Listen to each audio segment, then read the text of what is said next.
Stress can be a major factor when it comes to mental illness. Typically, if we don't handle stress well, then we have a failure to respond appropriately to an emotional or physical threat, whether actual or imagined. So some of the symptoms of high stress, state of alarm, the body starts to produce chemicals that are associated with a flight or fight response.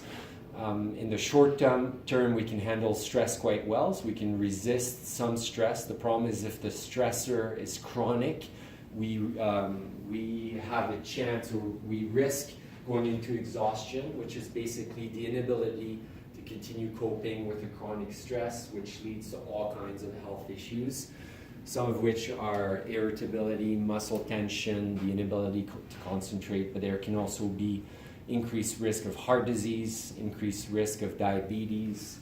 People that experience chronic stress tend to eat more because they seek more energy, and so there's often weight gain associated with chronic stress.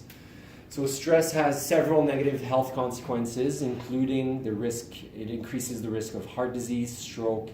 It also increases blood pressure, and of course it has a negative impact on the immune system. If it persists over time, it causes vascular changes and chemical changes that are damaging to the brain and other cells in the body. Stress also contributes to behaviors such as smoking, overconsumption of alcohol, and less healthy eating habits.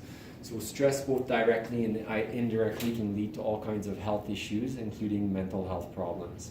In Canada, if we look at what's happening, so the year for which we have the latest statistics is 2014, and at that time, almost a quarter of Canadians reported that on most days they were experiencing quite a bit or extremely stressful situations.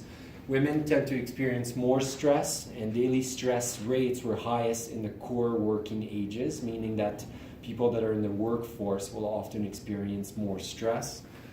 The stress reported decreased at older ages, with seniors being the least likely to find their days stressful.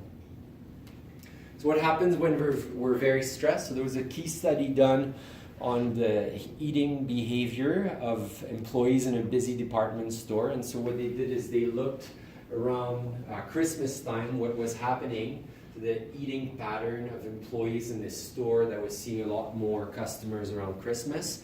And so what they found is that when there's more stress, the employees of that store lost restraint when it came to their food choices, and they started increasing their consumption of high energy foods, especially saturated fat and glucose.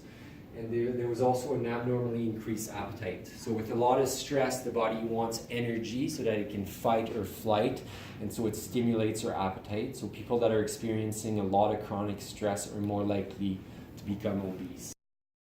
So what can we do about stress? One of the key things is to have strong social networks. So if you have close friends and family members on whom you can count, that has far-reaching benefits for your health, and it really helps to cope in stressful times.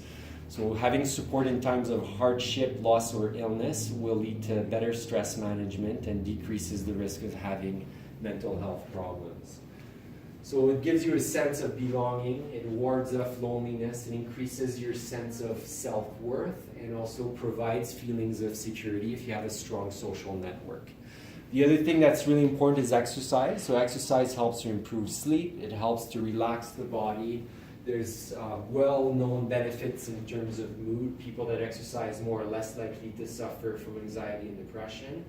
It is really one of the best stress reduction techniques available. It releases endorphins, which positively affects well-being. It also reduces extremes when under pressure if you're more fit.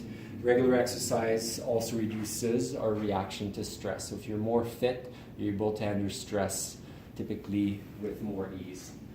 Other steps that you can take to reduce stress takes personal time for yourself. So prioritizing what's important for your health is really important. Identifying unrealistic expectations, try to accept what cannot be changed.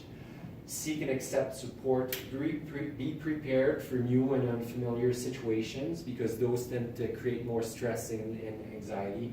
Make sure you get proper sleep, and of course, laughter is also excellent when it comes to dealing with stress.